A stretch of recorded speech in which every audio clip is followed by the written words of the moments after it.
Hi viewers, எல்லாரும் எப்படி இருக்கிறீங்க? இன்னைக்கு நம்ம ஒரு சூப்பரான ஒரு ரெசிபி தான் பார்க்க போகிறோம். என்ன அப்படின்னு சொல்லி பார்க்குறீங்களா? பீட்சா செய்ய போகிறோம். எல்லாருக்கும் பீட்சானா ரொம்ப பிடிக்கும்ல. உங்கள் எல்லாருக்கும் பிடிச்ச மாதிரி நான் இன்னைக்கு பீட்சா செஞ்சு காட்ட போகிறேன்.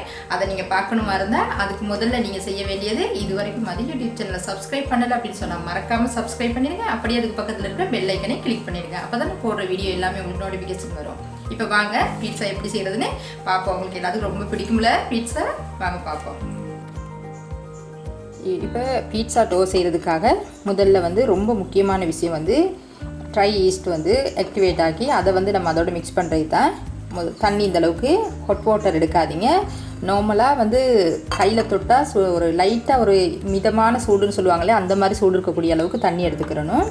எடுத்துகிட்டு நம்ம அடுத்து முதல்ல சேர்த்துக்க போகிறோம் இந்த ட்ரை ஈஸ்ட்டு நான் இதில் போட 400 கிராம் மாவுக்கு இதில் 1.5 கரண்டி நான் போட போகிறேன்.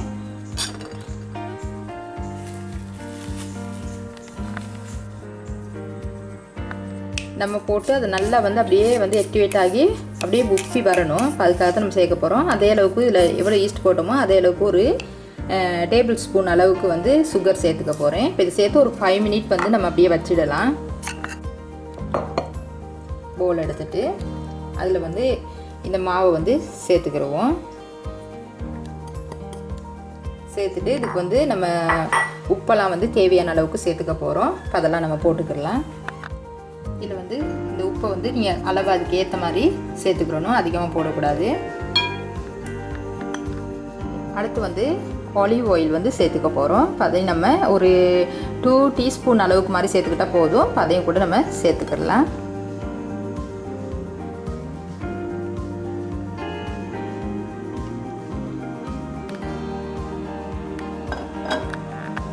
இப்போ நம்ம இந்த பீட்சா டோ செய்கிறதுக்கு ட்ரை ஈஸ்ட் போட்டு வச்சோம் இல்லையா, பாருங்கள் நல்லா அப்படியே உப்பி வந்திருக்குது. நல்ல ஈஸ்ட் ஆக்டிவேட் ஆகிருக்குது. இப்போ நம்ம இதையும் இதில் சேர்த்து நல்லா பீட்சா டோ பண்ணி வச்சிடலாம். இப்போ இவ்வளோ தான் இது செய்கிறதுக்கு தேவையான பொருட்கள்.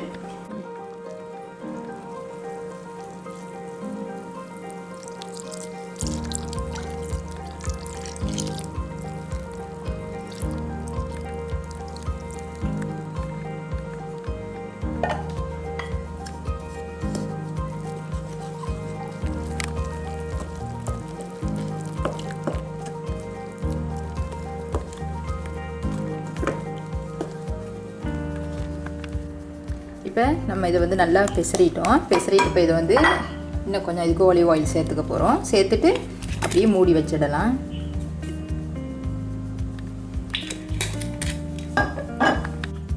இப்போ கையால் நல்லா அப்படியே உருட்டி பெசரி ஒரு 2 ஹவருக்கு மாதிரி நம்ம இதை அப்படியே பொலித்தீனால் மூடி வைக்க போகிறோம்.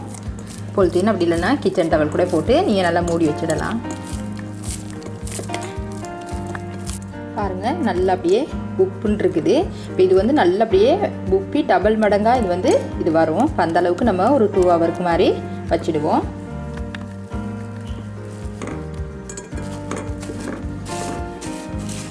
இது காற்று போகாமல் இந்தளவுக்கு மூடி வச்சுடுவலாம். வச்சுட்டு அதுக்கப்புறம் பிறகு நம்ம எடுத்து பார்ப்போம் எப்படி இருக்குது.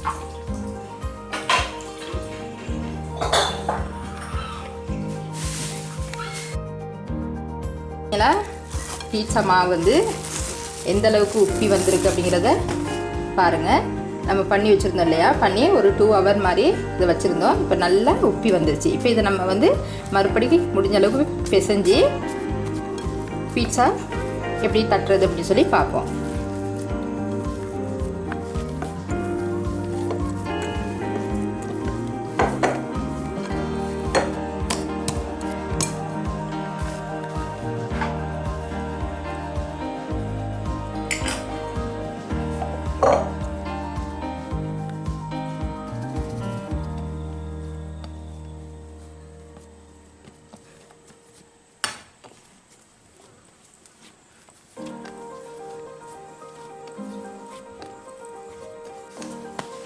இப்போ நம்ம இந்த மாதிரி பீட்சா டோ பண்ணி முடிச்சுட்டு இதை நமக்கு தேவையான அளவு பிரித்து எடுத்துருவோம்.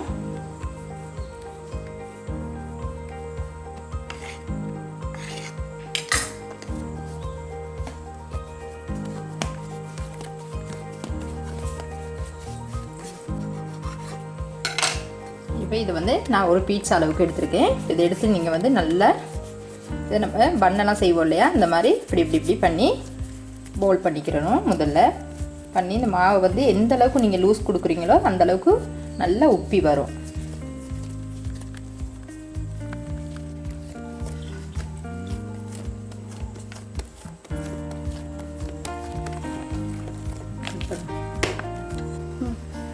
ஃபுல்லாக வந்து இந்த பீட்சா வந்து தட்டி முடிச்சிட்டோம்.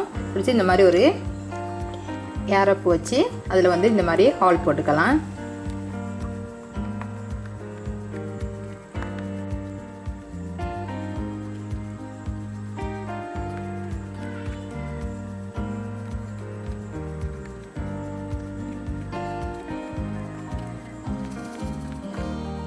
இப்போ நம்ம இதை போட்டு பண்ணி வச்சுட்டு இதுக்கு வந்து டொமேட்டோ சோஸ் செய்ய போகிறோம். இப்போ சோஸ் வந்து எப்படி பண்ணுறது அப்படின்னு பார்த்துட்டு சோஸை செஞ்சு எடுத்துகிட்டு வந்து இதுக்கு மேலே நம்ம அப்ளை பண்ணிக்கலாம். இப்போ நம்ம இந்த பேனை வச்சு சூடாக்கிக்கலாம். இதில் நான் வந்து சோஸ் செய்கிறதுக்கு வந்து பட்டர் தான் யூஸ் பண்ண போகிறேன்.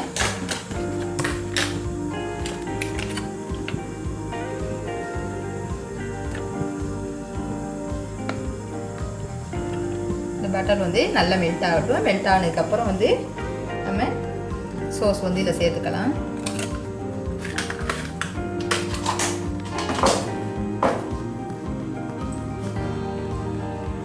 சோஸ் வந்து நல்ல ஒரு ஃப்ளேவரையும் டேஸ்ட்டையும் கொடுக்கக்கூடியது வந்து இந்த கார்லிக் பேஸ்ட் தான். இப்போ கார்லிக் பேஸ்ட் வந்து நான் இதில் சேர்க்க போகிறேன். இது போட்டிங்கன்னா தான் நல்ல சுவையாகவும் மணமாகவும் இருக்கும்.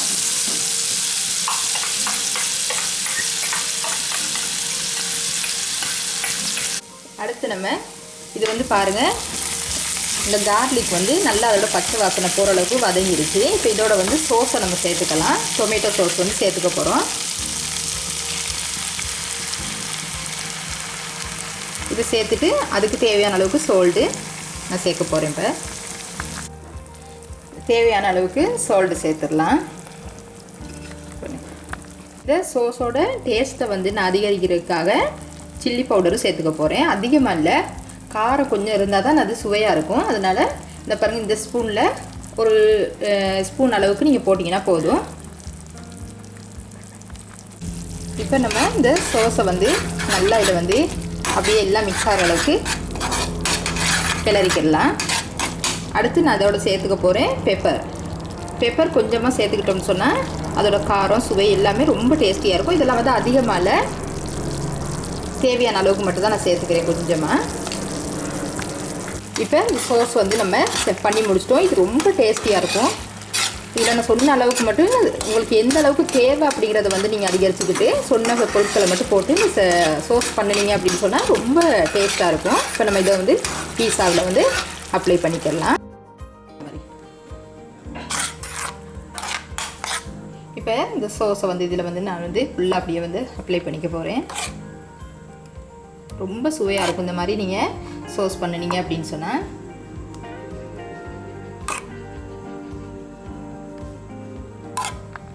இப்போ நம்ம சோஸ் வந்து அப்ளை பண்ணி முடிச்சிட்டோம். இப்போ அதுக்கு மேலே வந்து சீஸ் வந்து நம்ம இதுக்கு மேலே தூவிக்கிடலாம்.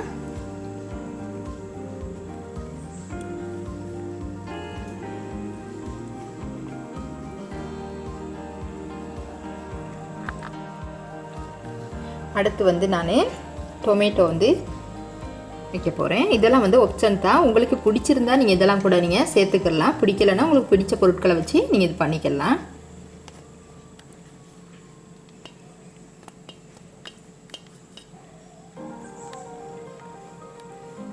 அடுத்து மஷ்ரூம் சேர்த்துக்க போகிறேன்.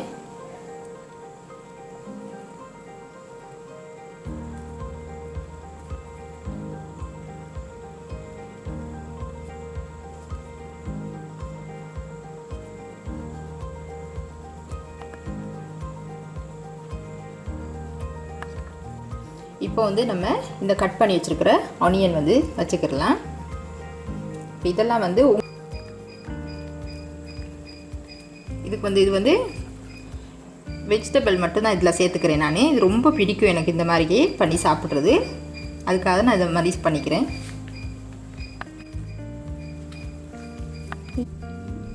அடுத்து நம்ம இதுக்கு மேலாவில் வந்து சீஸ் வந்து தூவிக்கிடலாம்.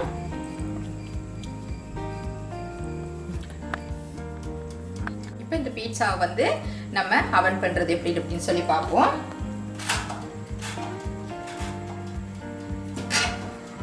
ஒரு 10 மினிட் வந்து நம்ம வச்சு எடுத்துடலாம்.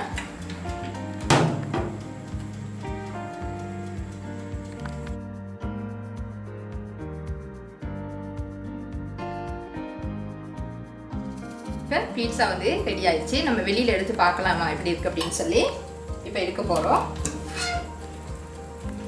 வாவ், ரொம்ப சூப்பராக வந்திருக்குது. பாருங்க எப்படின்னு சொல்லிட்டு. இப்போ பீட்சா வந்து நம்ம எடுத்துட்டோம், சாப்பிட போகிறோம். எங்கள் வீட்டில் உள்ள குட்டீஸ்லாம் வந்து ரொம்ப வெயிட் பண்ணி எப்போ பீட்சா சாப்பிட்லாம் அப்படின்னு சொல்லி பார்த்துக்கிட்டு இருக்காங்க. இப்போ நம்ம கட் பண்ணி சுட சுட சாப்பிட்லாம். எப்படி டேஸ்டாக இருக்குன்னு பார்த்துருவோம்.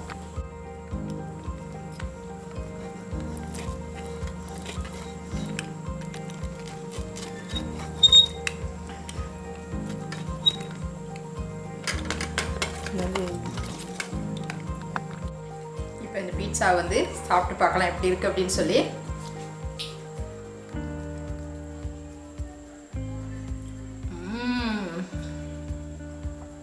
ரொம்ப சூப்பராக இருக்குதுங்க. நீங்கள் ட்ரை பண்ணி பாருங்கள், உங்கள் எல்லாருக்குமே பிடிக்கும். ரொம்ப டேஸ்ட்டாக இருக்குது. என்ன நேயர்களே, உங்களுக்கு இந்த வீடியோ பிடிச்சிருந்தா லைக் பண்ணுங்கள், ஷேர் பண்ணுங்கள், கமெண்ட் பண்ணுங்கள். மறக்காமல் மதி யூடியூப் சேனலை சப்ஸ்கிரைப் பண்ணிடுங்க. நான் மீண்டும் ஒரு சுவையான ரெசிபியோடு உங்கள் எல்லாரையும் சந்திக்கிறேன். இதுவரைக்கும் என்னோட வீடியோ கவனிச்சதுக்கு நன்றி நேயர்களே.